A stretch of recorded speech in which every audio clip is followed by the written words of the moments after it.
नमस्कार, मैं हूँ विनय सिंह और जो अप टू डेट इस समय में हमारे पास खबर है और उस खबर का विश्लेषण भी करेंगे कि अब क्या होगा आगे। यानी कि मुख्यमंत्री ने एक जो बात सामने निकल कर आई है कि मुख्यमंत्री से बातचीत तभी होगी जब हड़ताल टूटेगा, और हड़ताल कब टूटेगा ये स्पष्टता नहीं है। तो हम आज इस पर बात करेंगे कि क्या हड़ताल पहले टूटेगा और मुख्यमंत्री से बात होगी, या फिर पहले मुख्यमंत्री से बात होगी तब हड़ताल टूटेगा। क्या होगा पूरा कुछ। और पिछले बार जो 3 राउंड बात हुआ है अलग अलग दिसंबर और जनवरी के महीने में, उस पर आज विश्लेषण करेंगे। कौन कौन इसमें शामिल हुए थे, सारी चीजों को करेंगे। साथ में आप तस्वीर भी देखिए। तो यहाँ पर आप देखें कि सारे जो सदस्य हैं, जो पूरी कोर कमेटी के एकीकृत संघर्ष मोर्चा के कोर कमेटी के सदस्य, तो उनके साथ जो बातचीत हुई है नीरा यादव के साथ में, और साथ में शिक्षा सचिव, राज्य परियोजना सचिव भी थे इस बैठक में मौजूद, वित्त सचिव थे यहाँ पर मौजूद, और इसके साथ जो विकास आयुक्त थे। ये 4 लोगों के साथ ये बातचीत हुई थी। पहले 3 का नहीं नाम आ रहा था, तो आप आपको पहले एक एक करके समझाते हैं पूरी चीजों को कि इसमें कौन कौन शामिल हुए और किन से बातचीत हुई थी, और पूरा जो बातचीत था, पूरा नजरिया जो था वो क्या था। तो इसमें आपको बता दें कि नीरा यादव से ये बातचीत हुई थी। नीरा यादव के साथ में उमा शंकर सिंह, ये राज्य परियोजना सचिव है, ये शामिल हुए थे। अमरेंद्र प्रताप सिंह, एपी सिंह जो है शिक्षा सचिव, ये शामिल हुए थे। और साथ में डीके तिवारी शामिल हुए थे, विकास आयुक्त थे डीके तिवारी जी। और साथ में शामिल हुए थे सुखदेव सिंह जो वित्त आयुक्त हैं। ये 4 के साथ में नीरा यादव जी थे। और आप जैसी तस्वीरों में भी देख रहे हैं कि बातचीत हुई। बातचीत में सरकार ने क्या कहा और पारा शिक्षक संघर्ष मोर्चा ने क्या कहा, एक एक करके बिंदुवार तरीके से बताएंगे। बहुत सी वीडियो जो है वो बाहर नहीं निकल पाती है, लेकिन हमने जो चीजों को पूरी जानकारी हासिल की है, आज उस पर ही विशेष विश्लेषण करेंगे। जो बातचीत हुई उसमें नीरा यादव की ओर से कहा गया कि सरकार का बहुत बड़ा राशि खर्च होगा। एकीकृत संघर्ष मोर्चा ने कहा कि ये राशि जो खर्च हो रही है, इतने वर्षों से उन्होंने सेवा दिया है सरकार को, तो कुछ भी नहीं है। नीरा यादव ने कहा कि 25% मानदेय जो बढ़ रहा है उस पर मान जाइए। 25% का मतलब है कि जो एग्जिस्टिंग है, जिसकी जो सैलरी है उसमें हम 25% बढ़ा देंगे तो मान जाइए। मसलन किसी की सैलरी अगर 10,000 है तो उसे 12,500 कर देते हैं। किसी का 8,000 है तो उसे लगभग 9,500 से 10,000 कर देते हैं, तो 2,500 की सैलरी को बढ़ा देते हैं। तो ये जो बातें सामने आई है कि 25% वाले फार्मूला को नकार दिया एकीकृत संघर्ष मोर्चा ने। इसके बाद उसने कहा कि नहीं, हड़ताल हमारा जारी रह जाएगा, हम इस पर मानने वाले नहीं हैं। तो एक प्रकार से सरकार बार बार बुलाकर मनोबल तोड़ रही है। मतलब आपको हम 4 बार अपने घर पे बुलाते हैं, 4 बार खातिरदारी नहीं करेंगे, बातचीत नहीं करेंगे, पहले से हमारी सब कुछ मीटिंग फिक्स होगी, यही बोलना है, हम कोई नेगोशिएशन नहीं करेंगे। तो पारा शिक्षक संघर्ष मोर्चा अगर 4 बार सरकार के पास जाता है, वहां से वापस लौट जाता है, तो थोड़ा मनोबल टूटने लगता है। सवाल यहाँ पे उठता है कि पहली बार में ही जब बातचीत नहीं बनी थी, जो आप तस्वीर में भी लगातार देख रहे थे कि आंदोलन की तस्वीरें भी आने लगी हैं अलग अलग इलाके में। अभी धरना प्रदर्शन भी चल रहा है लगातार, और ये धरना प्रदर्शन चलता ही रहेगा जब तक कि पूरी हड़ताल पर जो डिमांड है। तो देखिए, डिमांड को हम पॉइंट वाइज बताते हैं।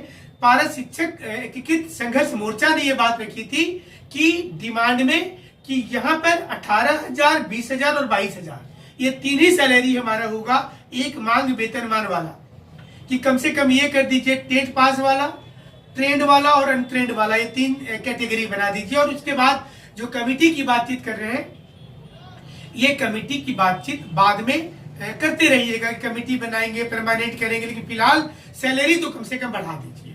सरकार ने कहा कि हम 25% बढ़ाने को तैयार हैं।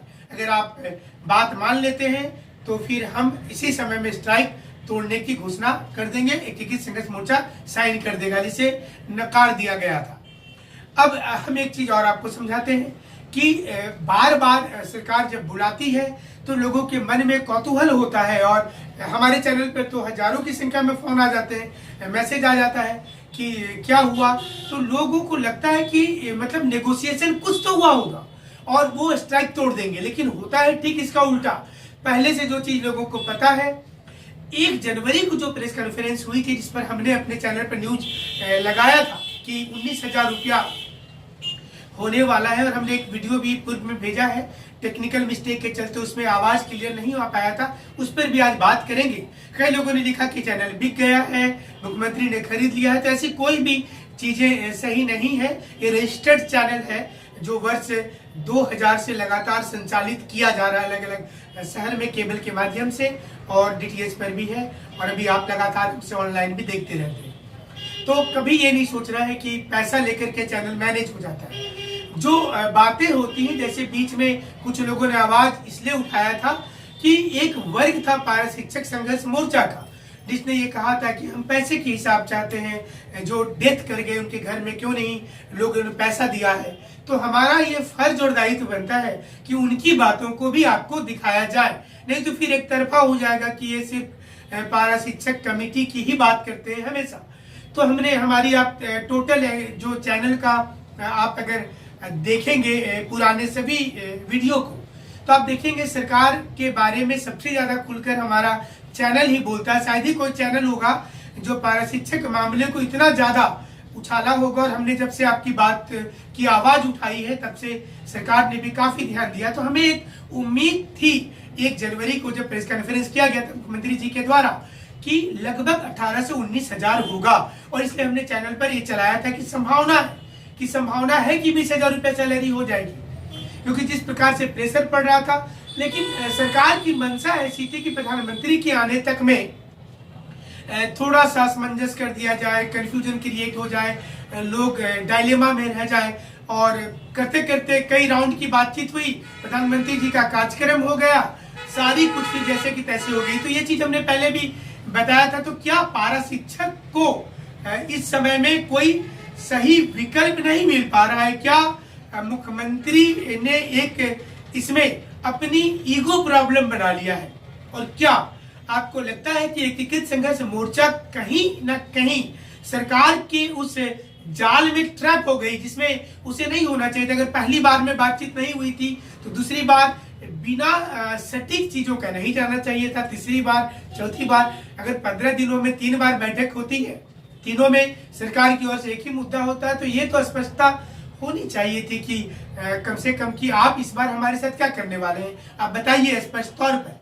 तो हमें ऐसा लगता है कि जो एकीकृत संघर्ष मोर्चा है, इसके सभी जो नेता है वो काम तो कर रहे हैं, लेकिन कहीं ना कहीं इस मुद्दे पर सरकार को सही तरीके से टैकल नहीं कर पाए हैं, जिसके चलते ये आंदोलन इतना लंबा चला है। और बहुत हद तक अगर देखेंगे तो लोग बिना पैसे का, उनको पहले से पैसा भी नहीं मिला, 2-3 महीने का पेमेंट बाकी था, उसके बाद फिर इतनी लंबी हड़ताल, दूसरा महीना होने वाला है।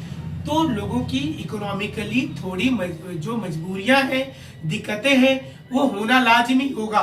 और इसी बीच में एकीकृत संघर्ष मोर्चा की एक डिमांड और थी उस वक्त में कि 10 लाख रुपया आप कम से कम जो है वो मुआवजा दीजिए, जो साथी उनके डेथ कर गए हैं, जो ग्रामीण क्षेत्र के हैं, उन्हें दिया जाए।